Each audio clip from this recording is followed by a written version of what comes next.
Hi, this is Peter Godinez, your ambassador with KDY-TV, with the segment of Good Morning Oxnard, and a segment with George Miller from, again, it's citizenjournal.us. I'm demoted to a sub-segment today. A sub-segment, oh my gosh. Anyway, something very special happened last night that really involves something really important in our city.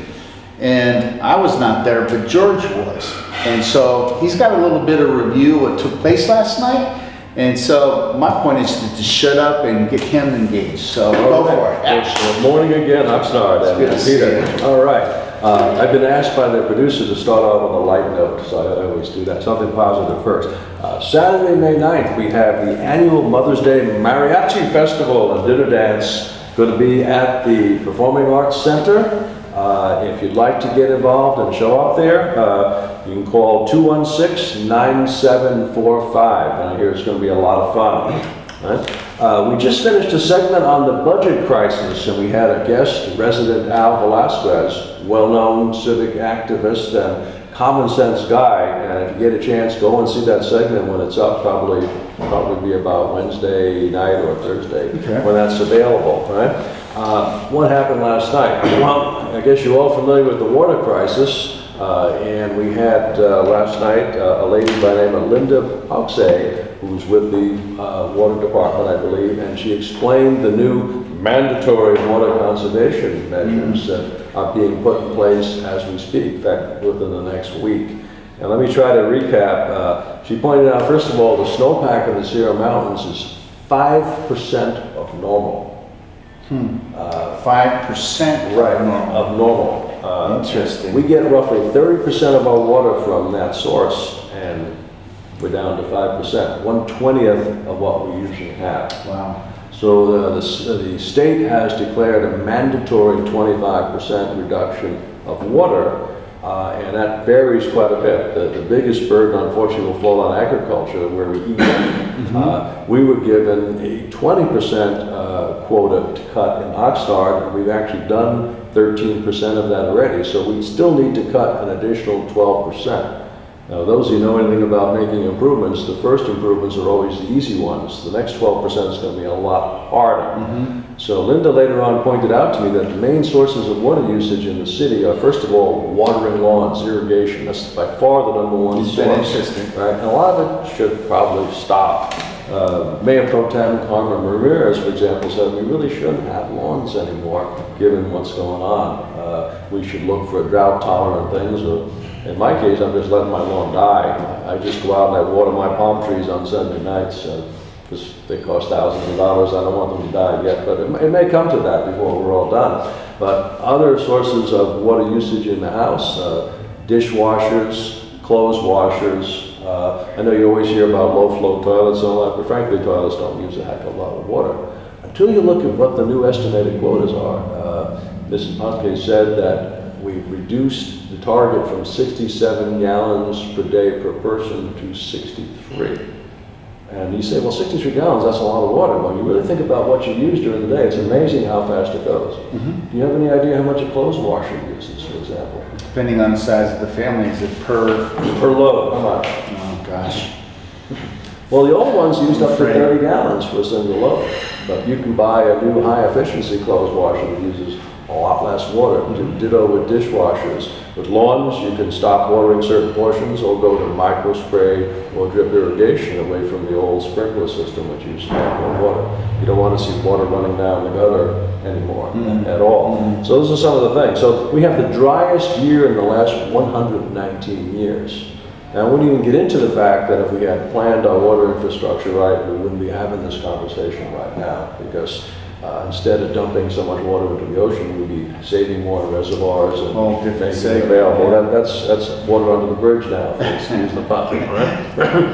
So those are some things. Now, she also tells us at the meeting last night that there have been over 800 complaints about water waste. 95% of those came from citizens, not from city sources. 400 plus warnings have been issued so far, but only 14 actual citations. And that is about to change. By the way, a first-time citation is $100, second time is $200, third time is $500 for wasting water. So you do not want to be caught on the street with a hose running while you're washing your car and listening to the radio, for example. You don't want to be watering your lawn on any other than Sunday or Thursday night between 6 p.m. and 6 a.m. Just some examples. Who's reinforcing the Well, resources? I guess whoever, I'm not sure whether it's the police or code enforcement, I know, they're just putting this together right now. The council last night voted unanimously to replace the existing water regulations with these regulations that I'm discussing right now. And they will be communicated to the systems. Mrs. Ponsky believes that most of the compliance will come about by citizen cooperation, not enforcement and negative measures. And so far that's been true.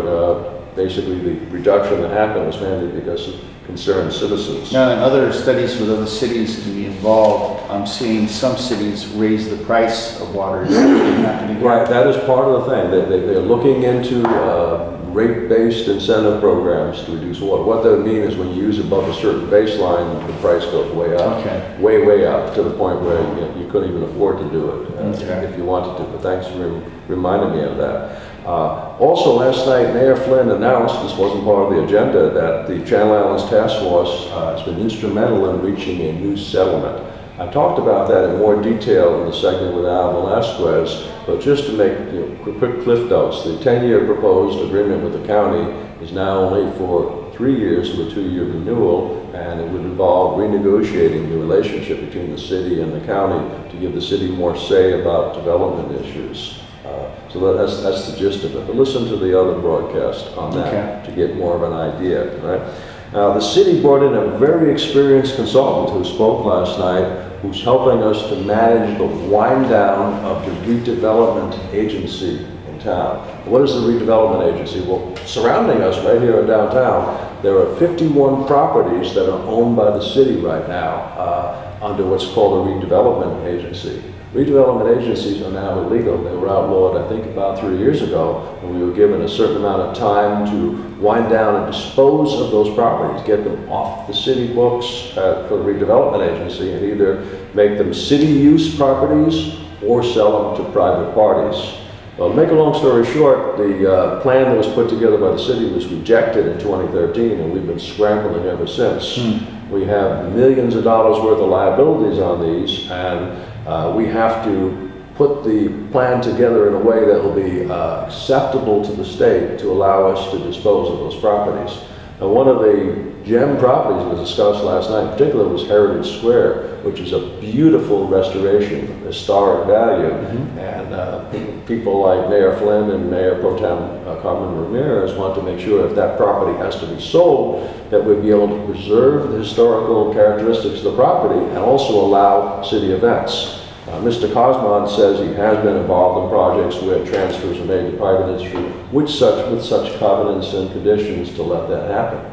Other properties a little bit north of here are so fragmented and so undesirable that we may not find people that want to come in and buy them, either because they're non-contiguous properties or because they're just in undesirable locations. So citizen Pat Brown suggested that we do basically an urban renewal eminent domain type thing, which of course was not popular in certain quarters. Right? The word is very difficult. But basically she said we almost need to start over again. She said some of those areas are old World War II barracks, they're full of rats and vermin, they just need to tear it down and start over again. So that's just another opinion on what should be done with some of the properties. But I had a pretty good feeling about Larry Cosmond. This guy's a real professional fellow. He has some skilled people behind him, attorneys and stuff like that. He's been around the block a few times, and he's admitted he's made some mistakes. He says some of his initial projects were not accepted by the state, but now he knows what hurdles we have to go over and can guide us through that.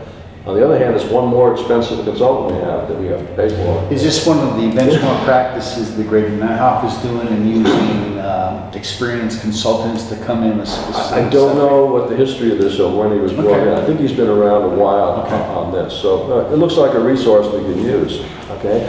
Today we also had Reverend Greg Runyon in on a separate presentation. We did a separate segment, sub-segment of Good Morning Oxnard, where he talked about the fact that he's worked with the new Ambassadors for Peace group to pull together a march from Colonia Park on Saturday at 8 o'clock to Plaza Park, and the theme was that all lives matter.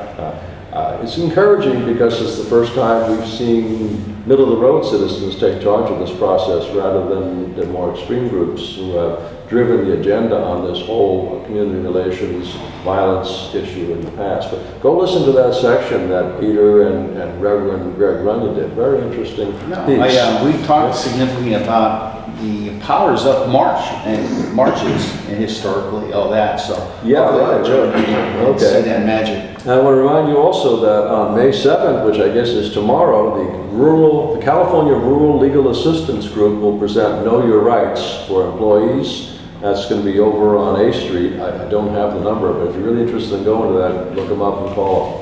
Okay? That's kind of a recap of what we had this week. It's very interesting. I applaud you. So let's give George a hand. Can you hear the crowd? It's amazing. Oh yeah, overwhelming. Yeah. Always enjoy your reports. You do a great job. The people who we're meeting, and again, the spirit of really doing something in this community. And George is helping us keep informed. So hopefully, besides educating you, we're being entertaining and inspiring. So this is Peter Godinez, your ambassador with KDY TV. With Good Morning Oxnard. Until next time.